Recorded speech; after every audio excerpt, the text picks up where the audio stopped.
오늘은 빌립보서 2장 7절입니다. 빌립보서 2장 7절 두 번 읽겠습니다. 오히려 자기를 비워 종의 형체를 가지사 사람들과 같이 되셨고 오히려 자기를 비워 종의 형체를 가지사 사람들과 같이 되셨고. 사도 바울은 공동체가 하나 되는 중요한 요소가 겸손임을 가르치었습니다. 그리고 가르치는 데 그치지 않고 명령했습니다. 반대로 공동체를 깨뜨리는 요소로 교만을 제시하고 교만을 버릴 것을 명령했습니다. 여기에 그치지 않습니다. 사도 바울은 이렇게 선하고 아름다운 겸손을 어떻게 형성하는가를 가르칩니다. 곧 그리스도의 마음과 태도를 가지는 것입니다. 그리스도께서 겸손의 본이라는 것입니다. 먼저 그리스도께서는 그 겸손의 본을 어떻게 보여주셨는가?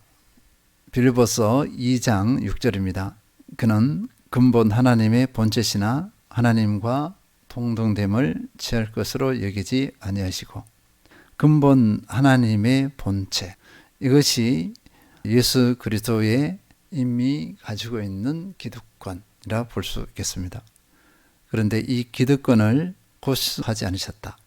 하나님과 동등됨을 취할 것으로 여기지 아니하셨다. 이렇게 씁니다. 하나님으로서의 그 기득권, 그 영광의 자리를 고수하지 않으셨다는 것은 무엇을 말씀하는가? 이 부분에 대해서는 7절과 8절이 구체적으로 설명해 주고 있습니다. 기득권을 고수하지 않으셨던 그 모습이 어떤 모습이었나? 오늘은 빌립보서 2장 7절을 통해서 확인하도록 하겠습니다. 다 함께 읽겠습니다. 오히려 자기를 비워 종의 형체를 가지사 사람들과 같이 되셨고. 기득권을 고수하지 않으셨던 그 모습, 그래서 세 가지입니다.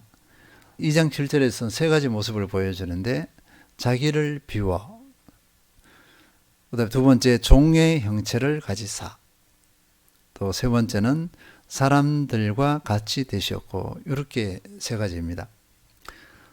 어떻게 보면 세 가지가 이렇게 나열되어 있는 것 같지만, 자기를 비워, 이 부분에 자기를 비워의 모습이 종의 형체를 가지사 사람들과 같이 되셨고, 이렇게 이해도 될 것 같습니다. 그러면 먼저 자기를 비우신 예수님의 이 모습이 어떤 모습인가를 살펴보겠습니다. 다른 번역본에서는요, 이 자기를 비워 이 부분을 이렇게 번역하고 있습니다. 자기의 모든 특권을 버리시고, 예수님의 하나님으로서의 모든 특권을 버리시고, 이렇게 번역하고 있습니다. 예수 그리스도께서는 하나님의 본체이십니다. 하나님과 동등되십니다. 그럼에도 이 동등됨, 이 본체에 머물러 있지 않고 자신을 다른 존재로 나타내셨다는 것입니다.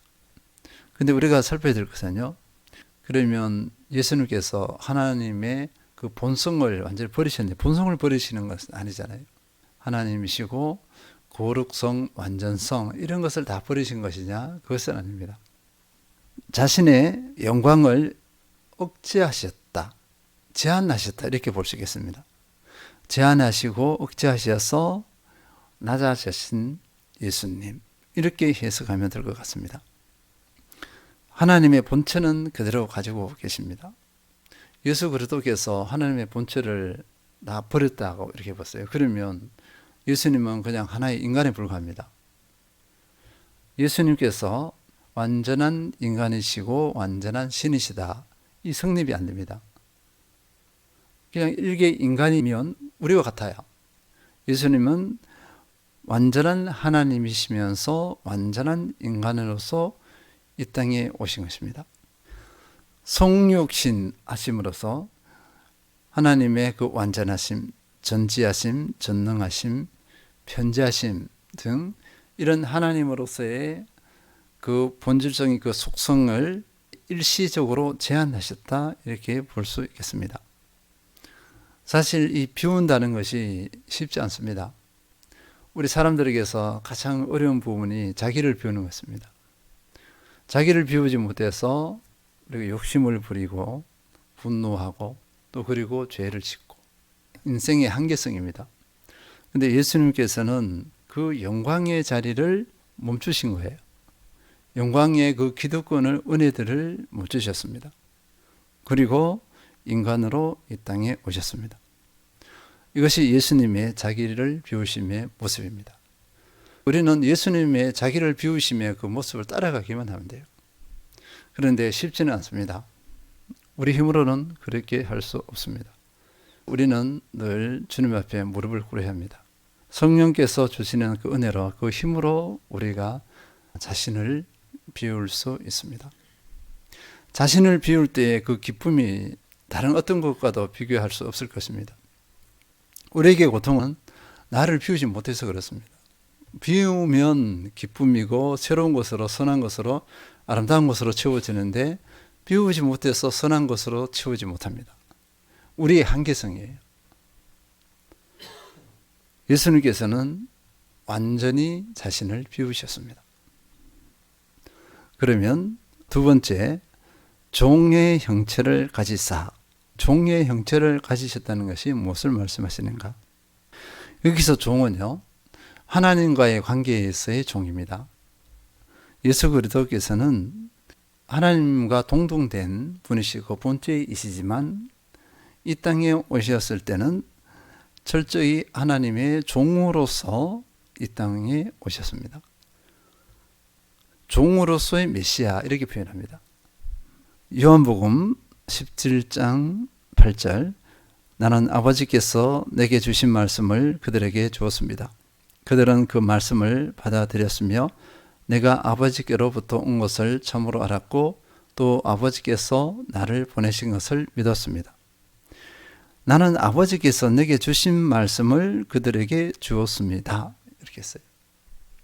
예수님께서는 하나님께서 주신 말씀을 그대로 사람들에게, 자기를 따른 사람들에게 말씀을 하셨습니다. 독자적으로 행하지 않으셨어요.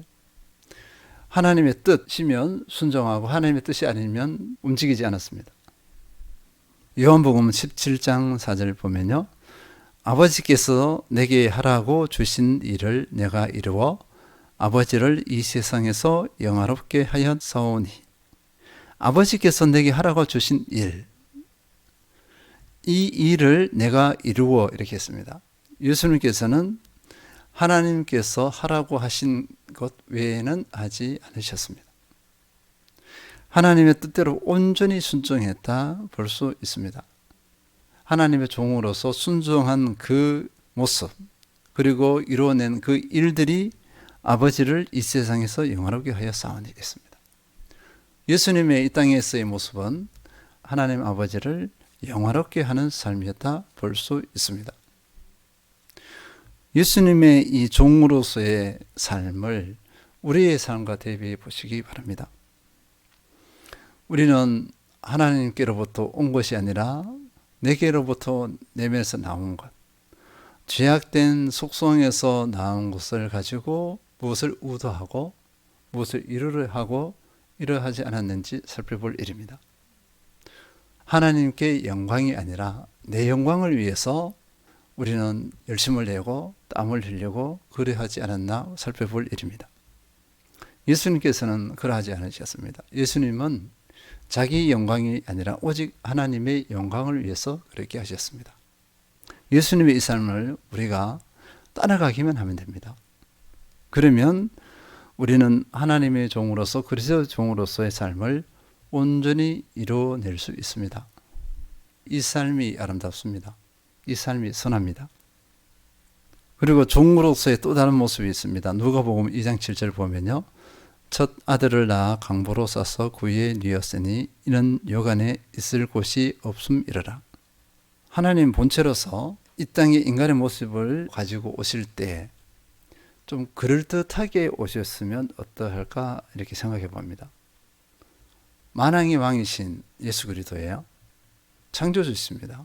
그러면 이 땅에 오실 때는 좀 그럴듯하게 이렇게 오셔야 되는데 예수님께서 그 오심은 방도 아니고 말구유에서 탄생하셨습니다. 낮아지십니다. 낮아지심. 사람들이 가장 천시할 수 있는 그런 모습으로 이 땅에 오셨습니다. 이 낮아지심 겸손 부분에 대해서 우리가 다시 한번 살펴볼 것은요. 내가 그리스도의 종이라는 의식이 견고하면, 확실하면 이 낮아짐에 대해서 자존심 상해하지 않습니다. 우리가 힘들어하는 것은 무엇 때문에 힘들어하느냐? 자존심 때문에 그래요. 그러니까 낮아지지 못한 것 때문에 그렇습니다. 그리스도의 종의 의식이 약하고, 주님이 주인 대신 나는 종이다 의식이 약하고, 또 종으로 낮은 자로 사는 것의 그 은혜를 모르기 때문에 그렇습니다. 많은 분들이 선한 일을 하다가 어느 순간에 멈추는 경우가 있습니다. 수많은 스트레스가 오는 경우가 있어요. 그 스트레스의 원인을 보니까 자존심입니다. 자존심. 낮아지지 못해서 그래요. 겸손하지 못해서 그렇습니다. 겸손하면은 스트레스가 오지 않아요. 간단합니다. 스트레스 해소법은 내가 겸손하면 됩니다. 근데 겸손하지 못하니까 각종 스트레스가 옵니다. 정신질환을 앓기도 하고요. 정상적인 행동이 아닌 이상 행동을 바라기도 하고 갖가지 안타까운 모습이 노출됩니다. 주님처럼 종으로서 자기를 낮추면 우리는 이 땅에서 다가오는 사탄마귀의 그 계획에 도전, 자존심을 상하게 해서 선한 일을 그르치게 하는 것에 그 올무에 걸리지 않습니다. 우리는 이 은혜에 승리해야 될 줄 믿습니다. 종으로서 낮은 자 얼마나 복됩니까? 얼마나 자유롭습니까? 걸리는 것이 없습니다. 이제 세 번째 보겠습니다. 사람들과 같이 되셨고 했습니다. 사람들과 같이 되셨고, 예수 그리스도께서는요, 영광스러운 자신의 그 자리, 또 자신의 기득권, 이 모든 것을 비워서 사람의 모습으로 오셨습니다. 사람의 모습으로 오셨는데 어떤 사람이냐 하면요, 완전한 하나님이시면서 완전한 인간으로 오셨어요. 인간의 모든 한계를 고스란히 우리와 동일한 인간으로 오셨습니다. 만약에 예수님께서 완전한 인간이 안 되셨으면 화목제물로서의 그 조건이 성립되지 않습니다. 그리고 예수님께서는 완전한 인간으로 오셨지만 죄가 없었습니다. 만약에 죄 있는 연약함으로 오셨으면 또 화목제물로서의 기능은 발휘하지 못합니다. 화목제물이 되지 못한다는 것입니다. 히브리서 4장 15절, 우리에게 있는 대제사장은 우리의 연약함을 동정하지 못하실 이가 아니요 모든 일에 우리와 똑같이 시험을 받으신 이로되 죄는 없으시니라. 예수님께서 완전한 인간으로 오셨기 때문에요, 우리의 연약함을 공감할 수 있습니다. 동정한다는 것은 공감입니다. 공감. 동일시하는 것.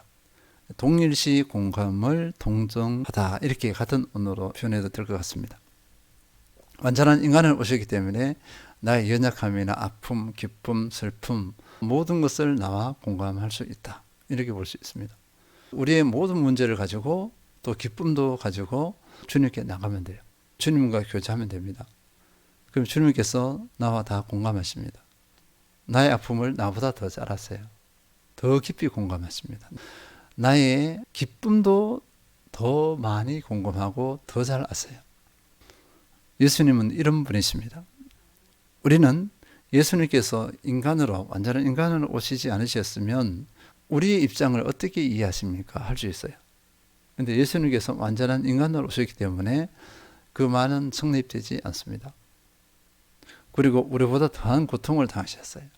우리보다 더한 기쁨을 누리셨습니다.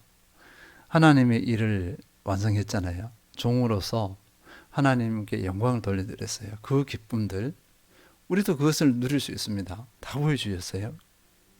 그리고 다시 확인할 것은요, 우리와 똑같이 시험을 받으셨습니다. 우리가 당하는 삶의 모든 상황들을 똑같이 경험하셨어요.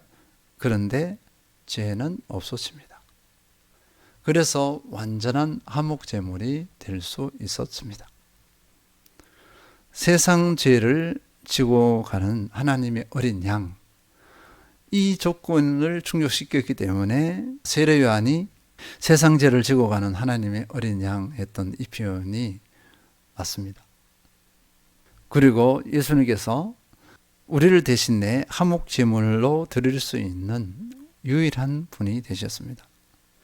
인생의 어느 누구도 우리를 대신한, 우리 죄를 대신하는 화목 제물로 드려질 수 없습니다. 완전한 인간으로 오셔서 우리와 같이 삶을 함께 하시고 모든 인간의 고통, 슬픔, 기쁨을 다 경험하시고 이제 마지막으로 우리를 위해서 자신의 목숨을 내주신 예수 그리스도.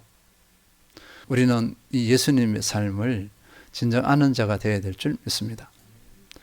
알면은 주님의 삶을 추구해요. 우리가 주님의 삶을 추구하지 않는 것은 주님의 삶을 머리로만 아는 것입니다. 우리는 머리로 아는 존재가 아니라 가슴으로 아는 존재가 되어야 될 줄 믿습니다. 그러면 그리스도의 형상 나를 통해서 나타납니다. 그리스도의 향기가 나타납니다. 우리는 이런 존재가 되어야 될 줄 믿습니다. 예수님의 사랑이 이렇게 있습니다. 겸손이 이렇게 있습니다. 사랑과 겸손을 온전히 겸비하시는 모든 성도님들 되시길 축원드립니다.